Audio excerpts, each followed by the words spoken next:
కనకదార స్తోత్రం ఫుల్. వందే వందారు మందారమిందిరానందకందలం అమందానంద సందోహ బంధురం సింధురాననం అంగం హరే పులకభూషణమాశ్రయంతి భృంగాంగనేవ ముకుళాభరణం తమాలం అంగీకృతాఖిల విభూతిరపాంగలీలా మాంగళ్యదాస్తు మమ మంగళదేవతాయాః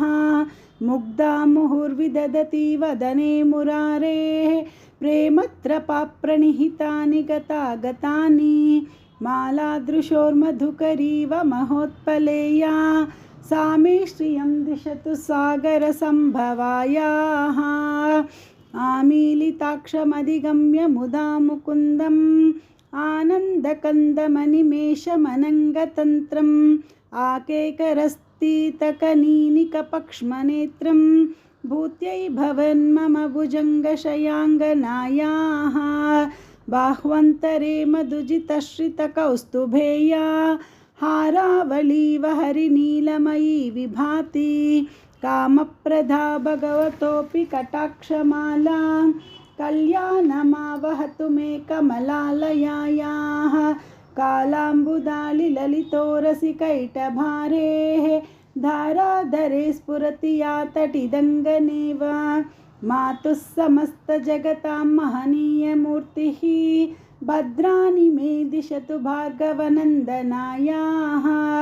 प्राप्तं पदं प्रथमतः खलु यत्प्रभावात् माङ्गल्यबाजिमधुमातिनिमन्मथेन मय्यापतेत्तदिह मन्तरमीक्षणार्थं मन्दालसञ्चमकरालयकन्यकायाः विश्वामरेन्द्रपदविभ्रमदानदक्षम् आनन्दहेतुरधिकं मुरविद्विषोऽपि ईशन्निषीदतु मयि क्षणमीक्षणार्थम् इन्दीवरोदरसहोदरमिन्दिरायाः इष्टाविशिष्टमतयोऽपि अयादयार्द्र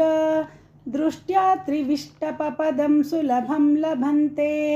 दृष्टिः प्रहृष्टकमलोदरदीप्तिरिष्टां पुष्टिं कृषीष्ट मम पुष्करविष्टरायाः दद्याद्दयानुपवनो द्रविणाम्बुदानाम्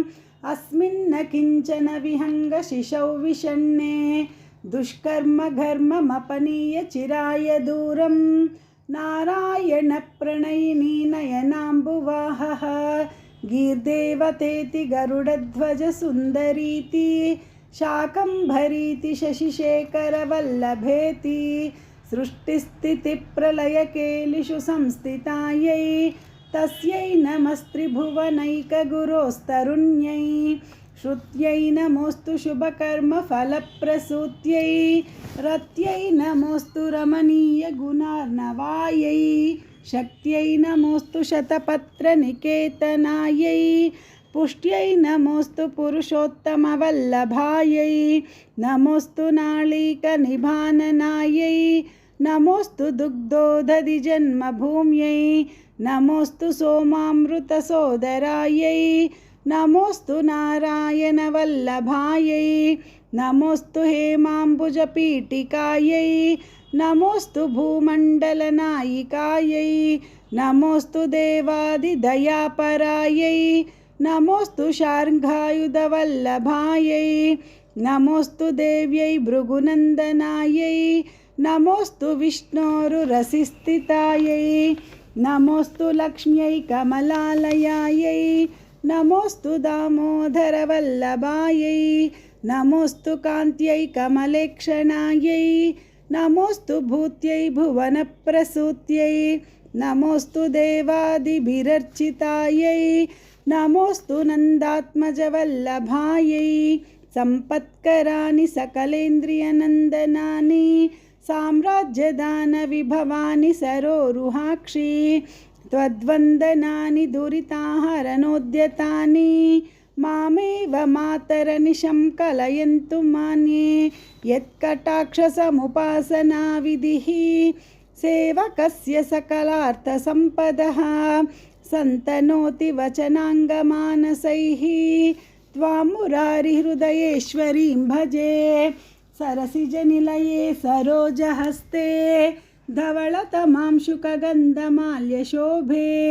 भगवति हरिवल्लभे मनोज्ञे त्रिभुवनभूतिकरी प्रसीद मह्यं दिग्गस्तिभिः कनककुम्भमुखावसृष्ट स्वर्वाहिनी विमलचारुजलाप्लुताङ्गीं प्रातर्नमामि जगतां जननीमशेष लोकाधिनाथगृहिणीममृताब्धिपुत्रीं कमले कमलाक्षवल्लभे त्वं करुणापूरतरङ्गितैरपाङ्गैः अवलोकय मामकिञ्चनानां प्रथमं पात्रमकृत्रिमं दयायाः देवि प्रसीद जगदीश्वरि लोकमातः कल्याणगात्रि कमलेक्षणजीवनाथे दारिद्र्यभीतिहृदयं शरणागतं माम् आलोकय प्रतिदिनं सदयैरपाङ्गैः स्तुवन्ति ये स्तुतिभिरमीभिरन्वहं त्रयीमयीं त्रिभुवनमातरं रमां गुणाधिका गुरुतरभाग्यभागिनः भवन्ति ते भुवि बुधभाविताशयाः सुवर्णधारास्तोत्रं यश्चङ्कराचार्यनिर्मितं त्रिसन्ध्यं यः पठेत् नित्यं स कुबेरसमो भवेत् इति श्रीमत्परमहंसपरिव्राजकाचार्यस्य श्रीगोविन्दभगवत्पूज्यपादशिष्यस्य श्रीमच्छङ्करभगवतः कृतौ कनकधारास्तोत्रं सम्पूर्णम्